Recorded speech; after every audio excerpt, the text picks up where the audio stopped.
Mi nombre es Alessandra Foletti, soy italiana y suiza por casamiento y hondureña por corazón porque ya tengo más de 30 años de vivir en Honduras. Y con mi esposo, desde que nos casamos muy joven, yo tenía 20 años, decidimos que queríamos trabajar en América Latina en especial y en el tema del desarrollo. En Europa los jóvenes pues querían cambiar el mundo, querían hacer algo diferente y para nosotros esa diferencia era ir a trabajar en un país en desarrollo y contribuir al desarrollo de la gente.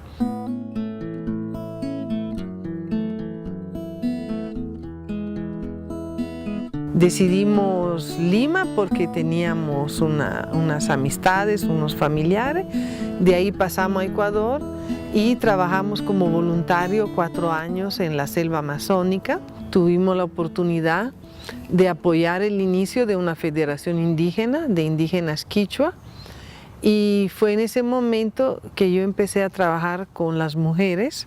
Muchas de las mujeres indígenas eran artesanas, eran alfareras. En la Amazonía del Ecuador y de Perú y de Brasil también se produce una alfarería realmente magnífica, que no es muy conocida, pero de gran valor decorativo y por supuesto de gran valor cultural. Y así nació mi primer proyecto, digamos, cultural, donde cada vez que nos reuníamos con las mujeres, ellas pintaban los temas de la reunión, del taller. Decidimos que ese era nuestro camino, que era el trabajo que nos gustaba hacer, y entonces regresamos a Suiza, ya buscando un trabajo pues remunerado, que tuviera pues también la posibilidad para nosotros de formar una familia.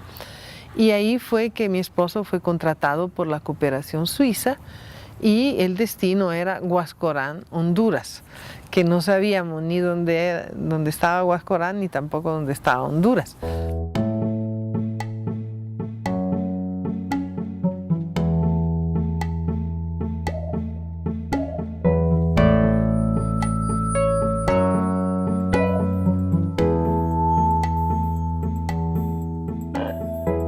Al comienzo fue un impacto bastante duro. Huascorán es un pueblo del sur de Honduras, una región sumamente caliente, mientras otro rasgo cultural, étnico como la lengua o otros tipos de tradiciones había desaparecido, había quedado la producción artesanal como un rasgo de identificación del pueblo lenca en este caso.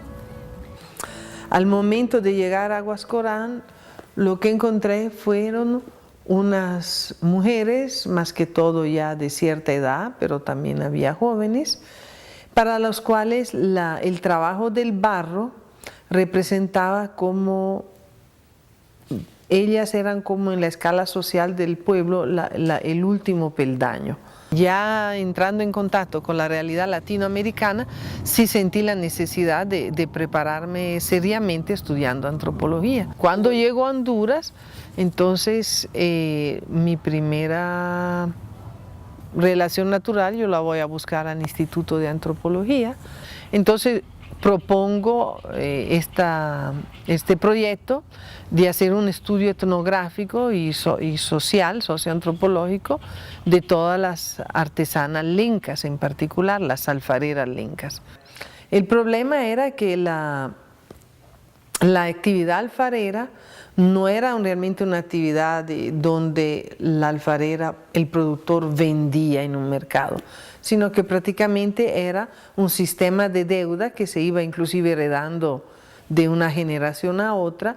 Por lo tanto, la alfarera no tenía capacidad de negociar un precio, no tenía capacidad de negociar forma de pago, sino que era un trabajo como una esclavitud en cierto sentido, una deuda permanente. Pensé que iba a ser muy importante para mí y para ellas lograr romper ese círculo de deuda y de falta de autoestima y de una visión totalmente negativa del trabajo de la alfarera.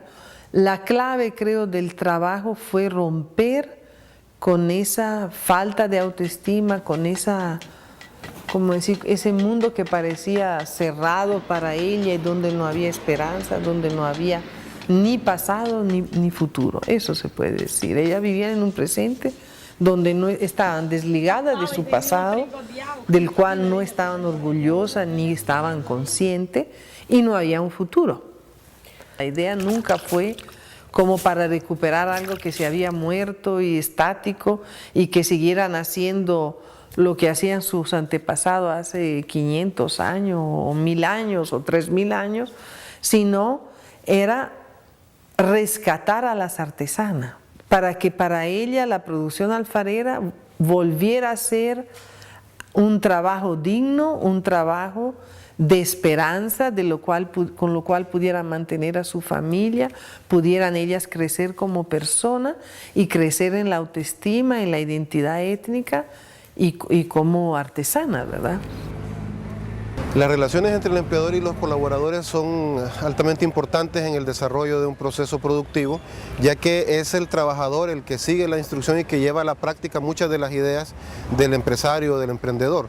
Por lo tanto, debe haber una comunicación fluida, una comunicación transparente, debe haber una correcta y adecuada remuneración y debe haber un respeto mutuo y un entendimiento de la necesidad de ambos del otro. Es importante que se trabaje como equipo, que se trabaje de manera armónica, de manera organizada y que eso facilite realmente un éxito en un emprendimiento, en una empresa. Las primeras ventas empezaron desde el inicio, como le digo, fue una sorpresa para la sociedad hondureña. Cuando salimos a las primeras exposiciones, llegábamos sin saber si íbamos a vender o no íbamos a vender, y gracias a Dios nunca las alfareras fueron frustradas. La primera tienda la tuvimos cerca de la iglesia de la Guadalupe, aquí en Tegucigalpa. Fue un proceso de capacitación súper intensivo. Se trabajaba juntos, se dividía el dinero juntos, digamos. Era un proceso de capacitación permanente. Porque si quiere le corre sus animales, ¿eh? Con el cambio de gobierno, pues no se logró cuajar la segunda etapa del proyecto. Lastimosamente en Honduras muchas veces los cambios de gobierno significan un cambio radical de personas, de visiones, de desarrollo. Se deja la estrategia anterior, se empieza otra, ¿verdad? Y yo decidí entonces en ese momento desligarme del Instituto de Antropología porque no compartía ya la forma de trabajo, que querían tomar tal vez una visión mucho más conservadurista, ¿no? Como decir que lo que era importante era la tradición y mantener y que todo quedara así, igual, no se sabe igual a qué. No me interesaba una fotografía de hace 100 años, me interesaba una perspectiva de vida para el artesano presente.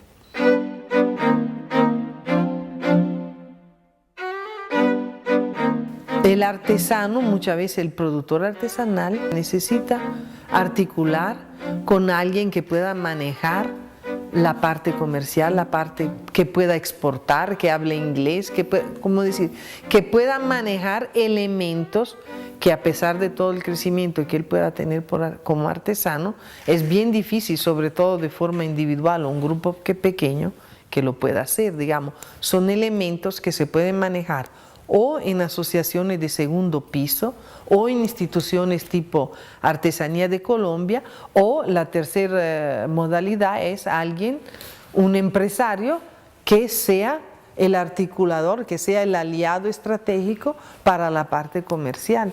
Y ahí fue que nace Acta de Honduras. Yo creo que la mejor definición de Acta de Honduras es una iniciativa privada de empresariado social, porque nació así y a pesar de los altos costos operativos que significa mantenerlo así, esa es la filosofía de Acta. Eso es una de las cosas que realmente no quisiera cambiar porque sería traicionar la visión de Acta, ¿verdad?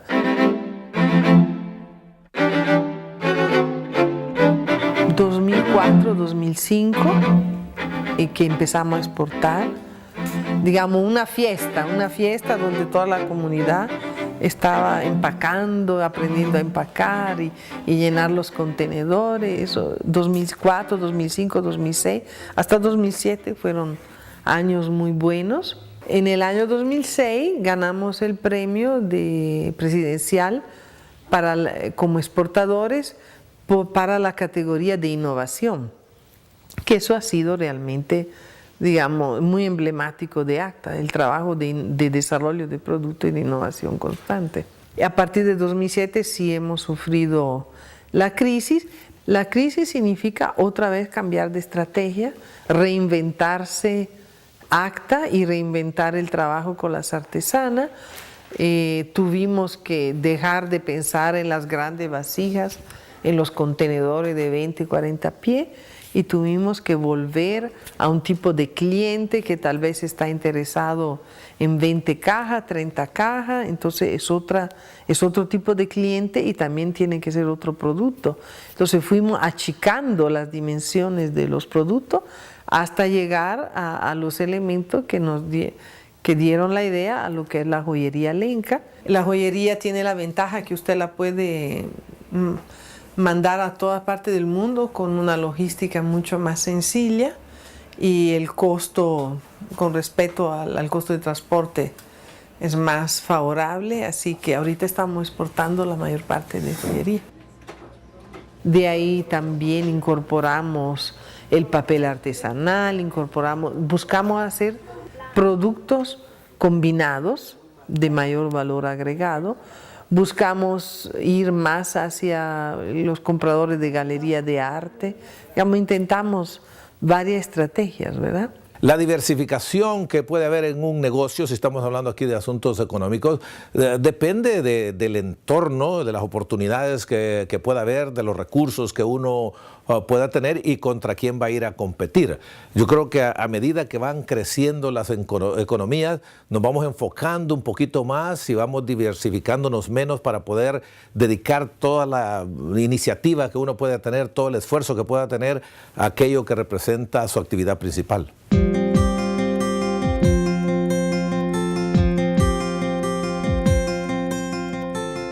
Mi esposo un gran papel porque siempre me apoyó. Cuando estuvo acá la última vez, en una semana, 2, trajo de Suiza una de esas ollas para hacer jugos de la fruta. Logró armar un grupo que hasta el día de hoy está produciendo jugo de mora con mucho éxito y no se demoró ni 2 semanas. Digamos, él tenía mucho esa capacidad de visión, de viendo situaciones así humildes, que sin mucho potencial de tener como la llavecita para dejarle algo, ¿verdad? Y mis hijos cuando eran chiquitos yo los llevaba conmigo, yo nunca los dejé. Así que ellos chiquitos han viajado por todo Honduras. Ellos también tienen mucho cariño a Honduras. Vienen y mis hijas me han ayudado a capacitar a las artesanas. A veces hacen sus diseños, digamos que es una empresa familiar en ese sentido. ACTA de Honduras me ha dado muchas satisfacciones. Primero, la satisfacción personal de haber recorrido este camino de empresaria sin haberlo pensado antes y habiéndome como preparado, aprendiendo en la marcha, que eso no, digamos, no está dicho. No es fácil ser empresario. Me ha dado la satisfacción muy grande de generar trabajo e ingreso para muchas familias, de ver una gran diferencia, y eso es otra cosa que yo creo que es una gran bendición, poder ver que uno logra generar trabajo. Y me ha dado una gran satisfacción personal porque a través de ACTA yo puedo revisitar las culturas, los grupos étnicos, sus patrimonios y volverlo a inventar, volverlo a darle vida. Y eso es una cosa que me emociona muchísimo.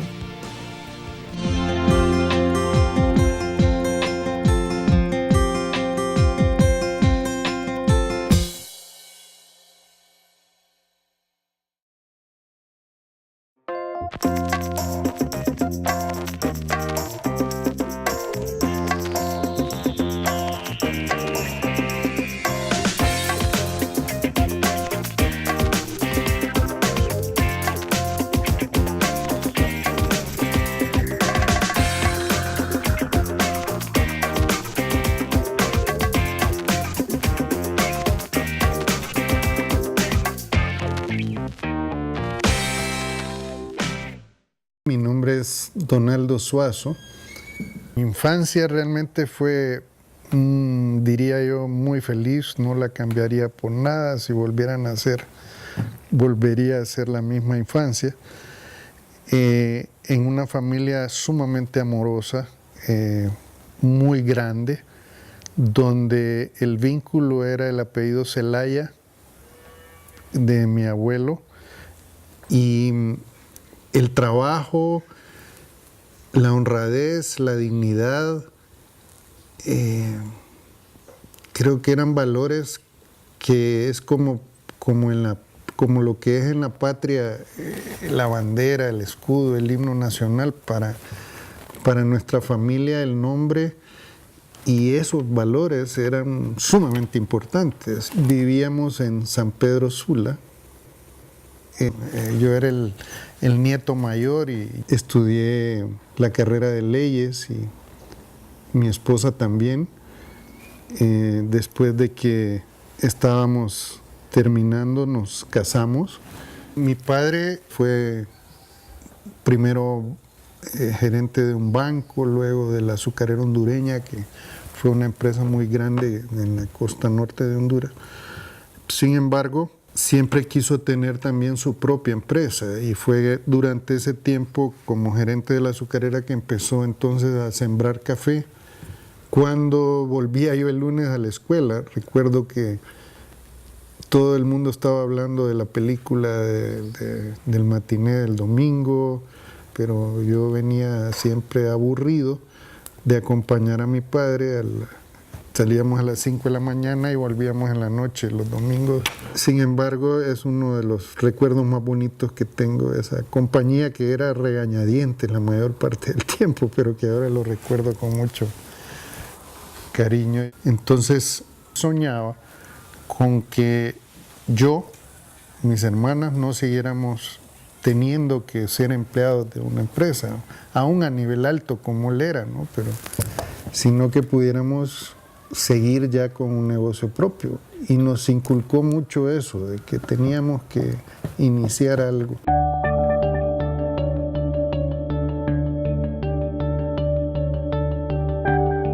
En los años 70, mi padre inicia un proyecto, en su momento tal vez el más grande de Honduras, la siembra de 100 manzanas de café. Eso es equivalente como a 40 hectáreas. Entonces mi padre me dijo, bueno, está bien, yo apoyo tu decisión de ser abogado y puedo más bien presentarte a algunos abogados, o me acompañas al nuevo negocio que estamos iniciando de exportación de café, para lo cual efectivamente necesitaba a alguien de confianza, aunque no necesariamente de experiencia. Bueno, trabajamos, como digo, 20 años en eso, crecimos bastante, llegamos a ser la tercera exportadora en volumen de Honduras. Teníamos oficinas de compras de café en todo el país y exportábamos a todo el mundo. Cuando empezamos a enviar nuestro primer contenedor, se puede decir, de café a Estados Unidos, y teníamos nuestra primera maquinaria, fue una emoción indescriptible, porque realmente lo que habíamos siempre soñado de tener nuestro propio negocio se había hecho realidad. Era como el inicio de concretar un sueño.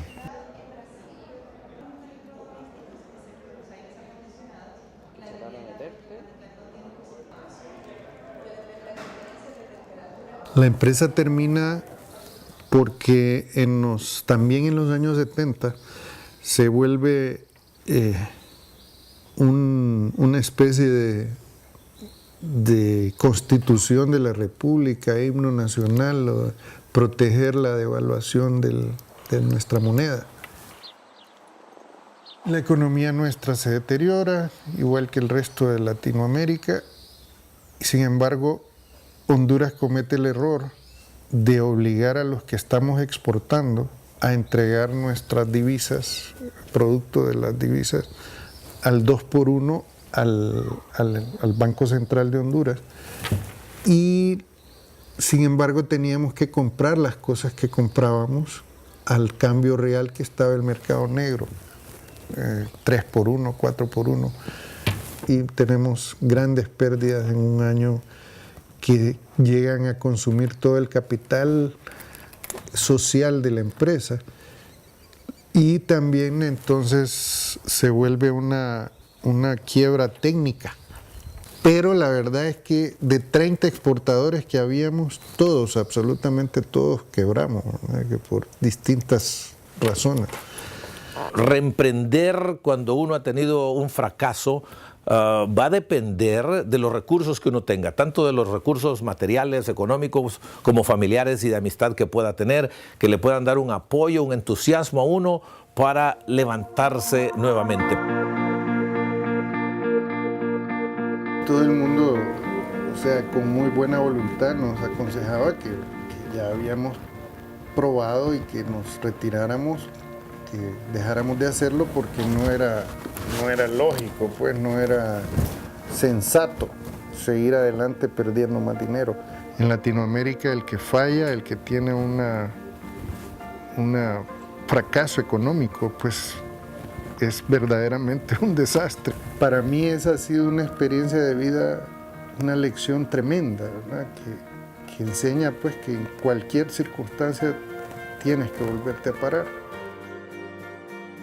Gracias a Dios, en ese tiempo que cerramos el negocio de café, había yo iniciado con mi esposa algo propio, que era la producción de flores, que básicamente surgió porque queríamos tener algo propio, pues, y siendo que vengo de una familia de ganaderos, de agricultores, pues teníamos disponible tierra que podíamos usar para ello, y buscamos un producto que no se hiciera en el país en ese momento. Yo creo que la verdad es que nos metimos porque no sabíamos que era tan difícil, pues, por no ser agrónomo. De hecho, una anécdota muy interesante es cuando vienen los de la Universidad del Zamorano aquí, que es la universidad más famosa de agricultura que tenemos.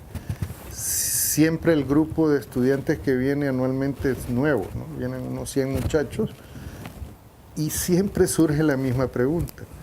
¿Y usted cómo entró a Flores si usted no es agrónomo y ningún agrónomo en Honduras lo ha hecho? Yo le digo, es que yo no sabía que no se podía sembrar flores en Honduras, no leí lo que ustedes leyeron. El emprendedor se va dando cuenta de qué cosas tiene que evitar, qué cosas debe de mejorar y cuando falla, qué cosas de él tiene que volver a revisar para ver cómo volver a entrar en esta actividad o en una actividad diferente. A veces la actividad en la que estaba tratando de emprender no es una actividad que no tiene mucho futuro. Los hondureños hemos estado acostumbrados, si en algo hemos estado alienados, es a usar productos importados. Es más, ya cuando la fueron probando y vieron que sí estaba bien, no confesaban que era de Honduras, porque hubiera sido que el consumidor percibiera como un producto de menor calidad, lo cual no era así. Con solo el hecho de ser producido en Honduras era sinónimo de menor calidad para nuestro consumidor.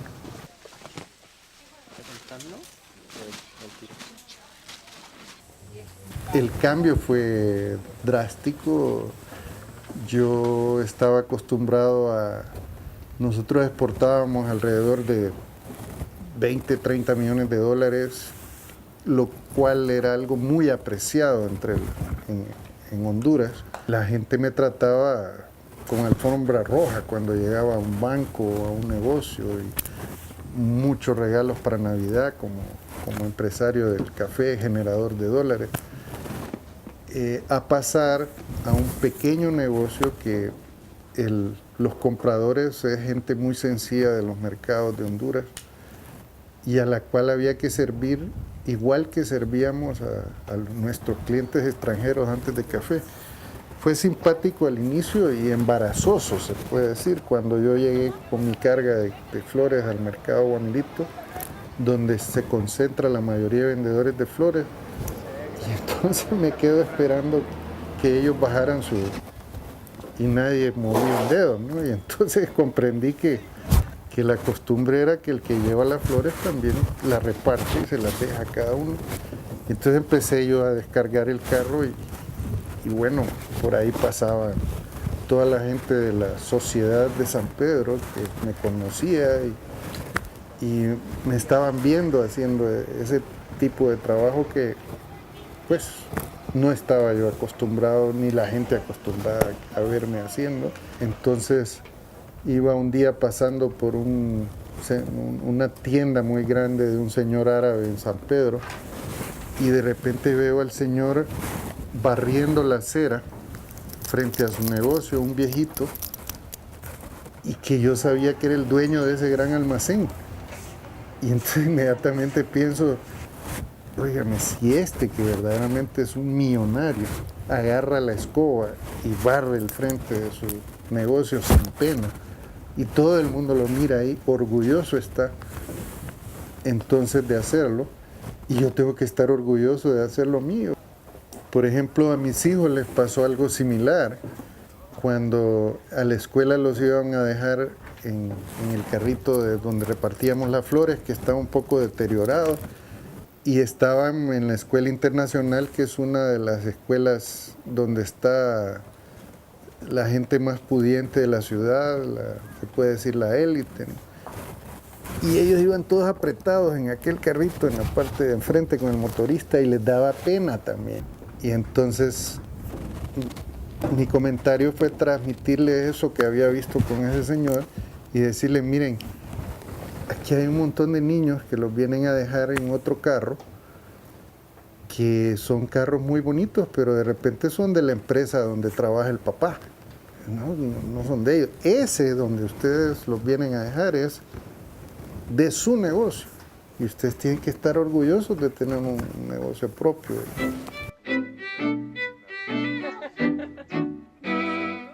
Mucha gente nos visita para venir a ver las flores. Y siempre que están aquí dicen, qué delicia de clima, qué delicia de lugar. Y lástima que no hay donde quedarse a dormir.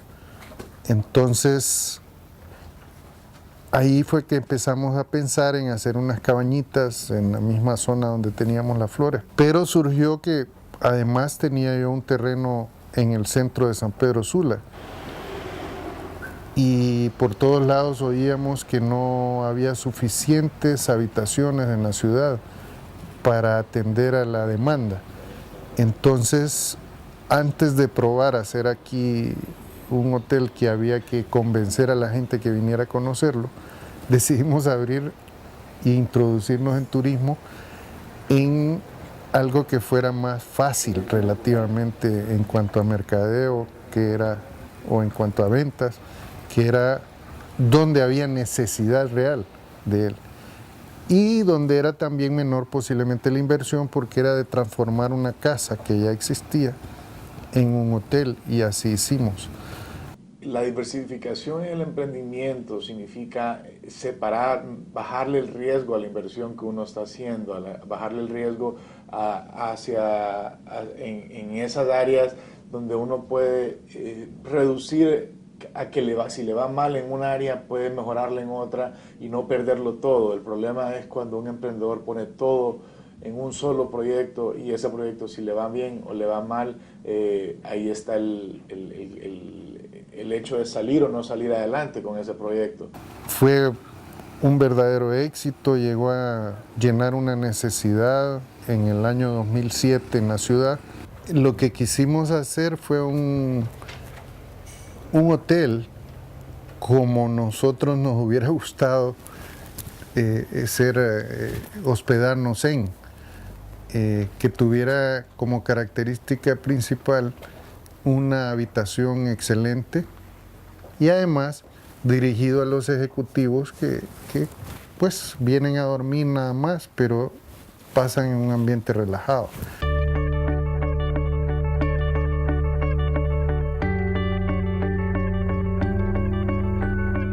Como dicen, es mejor el camino que uno recorre que el destino final. creo que de las únicas cosas que tengo buenas es precisamente poder imaginarme cosas y echarlas a andar, juntar gente para que me ayude a hacerlo. Tal vez no soy tan bueno en algo, pero sí siempre estoy dándole, martillando hasta que logro lo que estoy tratando de hacer, ¿no? Y me motiva entonces el gusto de crear cosas. Sí se puede. Sí se puede, esa me gusta mucho, porque define una actitud de tratar de probar y de lograr las cosas, y la mayoría de veces sí se puede. Sí se puede.